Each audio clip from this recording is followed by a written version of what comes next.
The top stories for the hour. Ethiopia leads climate fight as UNECA applauds bold green vision.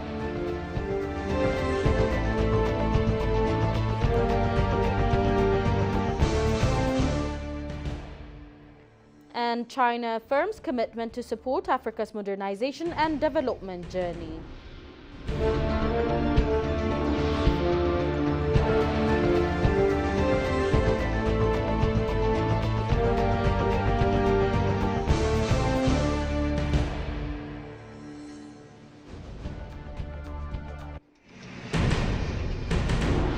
Hello and welcome to TBC World, the voice of Pan-Africanism. Ismi Makralai. See you with today's updates. To stay with us. Prime Minister Abiy Ahmed today held talk with Masoud Bowles, senior advisor for Africa with the U.S. Department of State, on a wide spectrum of bilateral and regional affairs. Today at my office, I received Masoud Bowles, senior advisor for Africa at the U.S. Department of State, with whom I held discussion on a range of issues Prime Minister Abiy shared on social media channel.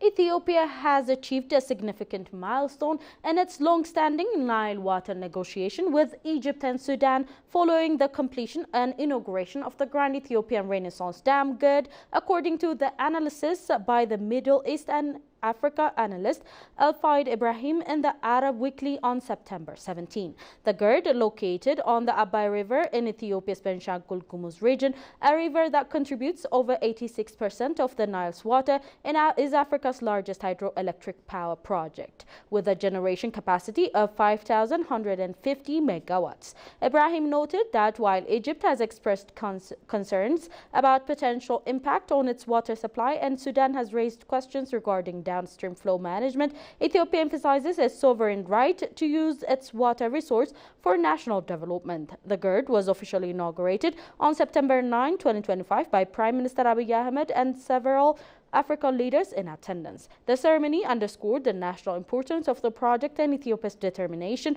to harness the Abai River for development while maintaining regional cooperation.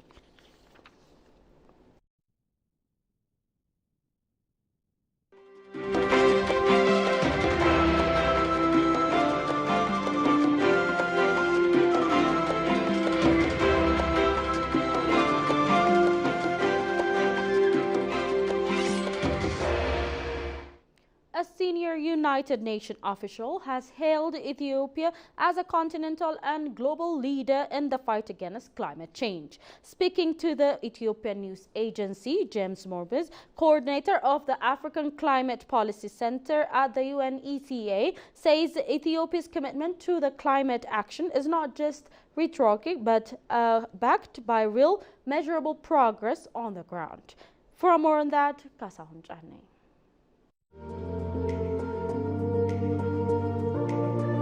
The United Nations Economic Commission for Africa headquarters in Addis Ababa, James Moromberzi praised Ethiopia's long-term green development strategies, calling them a model for the continent and beyond. Ethiopia is actually a global leader in climate change strategies. Ethiopia has had a green growth strategy. I think it is now in its second or third term over a very long period of time. And Ethiopia not only has a strategy, but it has specific programs that have been implemented in order to ensure that the strategy becomes a reality. Those specific actions include, for instance, ecosystem rehabilitation, which has been happening over many years. One key pillar of this green approach is the Grand Ethiopian Renaissance Dam, not only a flagship energy project, but also part of Ethiopia's broader environmental vision. The construction of the Grand Renaissance Dam, we have talked about, even the changes in vehicle importation policies, the shift towards electric mobility, which is clean mobility. All of these are strategies designed to reduce the footprint of Ethiopia, the carbon emissions from Ethiopia, but also make the Ethiopian development process greener and renewable. Murumbadze emphasized that Ethiopia's experience both in challenges and successes offers valuable lessons for other African nations striving for sustainable development in a face of climate change.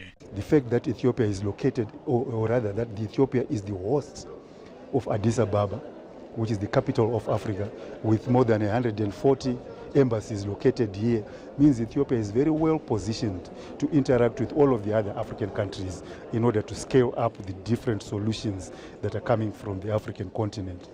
Ethiopia also hosts the African Union, and as you know, the African Union, yes, is the host of the African Union climate change strategy and implementation plan, which informs the strategies of other countries as well.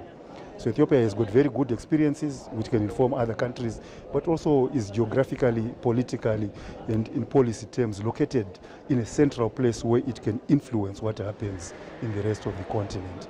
As global climate challenges grow more urgent, Ethiopia's proactive green path in gaining recognition, not just for ambition, but for action. Head of the Chinese mission to African Union, AU Ambassador Zhang Feng, reaffirmed China will always stand firmly with Africa. In an exclusive interview with the Ethiopian news agency, Ambassador Zhang Feng reaffirmed China's steadfast commitment to Africa regardless of change in the global landscape. Tegesser Nessa has the details. Relations between Africa and China have been gathering pace and getting depth since a couple of decades ago. In the wake of the 21st century, Africa-China ties have been further cemented in the both political and economic spheres. Both Africa and China have been enthusiastic, working toward a strategic and sustained partnership. Both sides have been working towards making their relationships a genuine South-South cooperation benefiting their long-term interests. Approached by Ethiopian news agency, head of the Chinese mission to the African Union, Ambassador Zhang Feng reaffirmed China's steadfast commitment to Africa regardless of the changes in the global landscape. He affirmed China's commitment to supporting Africa's modernization and development journey.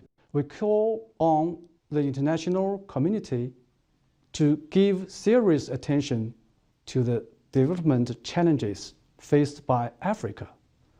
China will always stand firmly with Africa, provide strong support for Africa's modernization, and in this process, be Africa's true friend and reliable brother in the pursuit of development. He expressed China's confidence in Africa's ability and wisdom to address its own challenge, reiterating support for the principle of African solutions to African problems. China has consistently helped the principles of African people solving African issues in the African way, and firmly supports Africa in enhancing its capacity for autonomous peacekeeping and stability maintenance. Africa and China have continued their collaborations on key regional and international issues, including security, United Nations reform,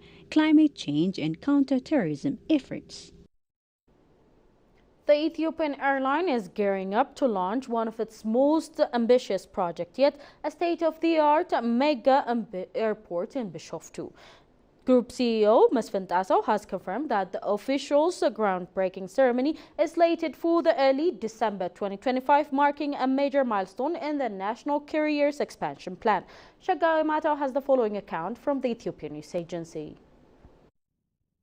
Ethiopian Airlines has been operating out of Bole International Airport in Addis Ababa for several decades. However, as the airline's operations expanded, the airport reached its capacity limits. As a result, the airline aims to transform Ethiopia's aviation landscape with ambitious mega project in Bishoftu to position the country as a leading hub for international air travel.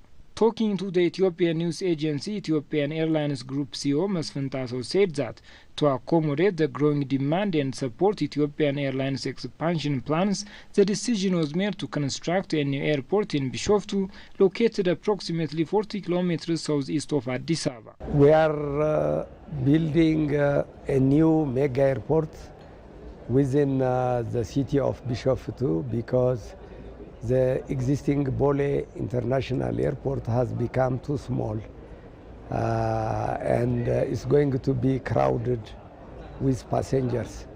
We have been expanding this airport for the last several decades, but now it has reached the limit where it cannot be upgraded further because the airport has become at the center of the city.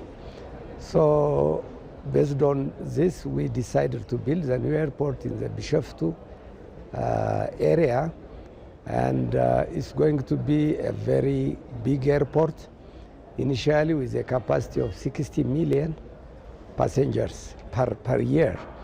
So as Ethiopian Airlines is growing and has planned to grow further, we need a bigger airport to handle the growing number of passengers that will be transporting. The group CEO indicated that the new airport will enable Ethiopian Airlines to continue with its growth strategy. He also added that the new airport will serve not only Ethiopians but also Africans, acting as a gateway between Africa and the rest of the world. The new airport will enable Ethiopian Airlines to continue with its growth strategy, and it will be very, very essential for us. We will be transporting not only Ethiopians but Africans using this airport. It's going to be a hub, a gateway between Africa and the rest of the world.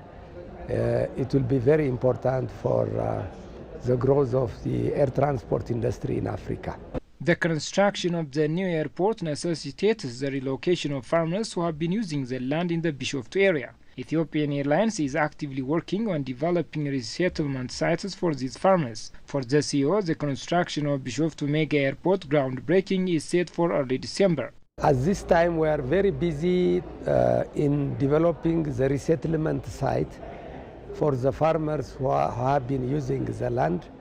And the resettlement site construction will be completed by end of September.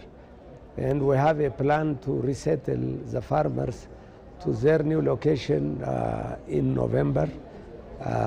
So the groundbreaking for construction of the new airport at the new site is planned to be done in early December.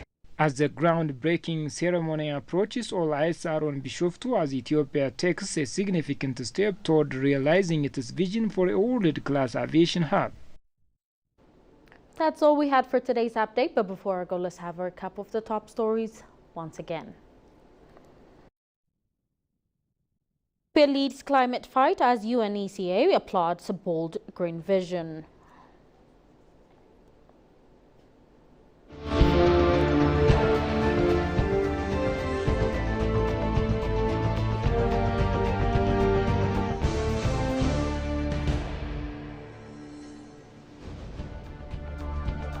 And China affirms commitment to support Africa's modernization and development journey.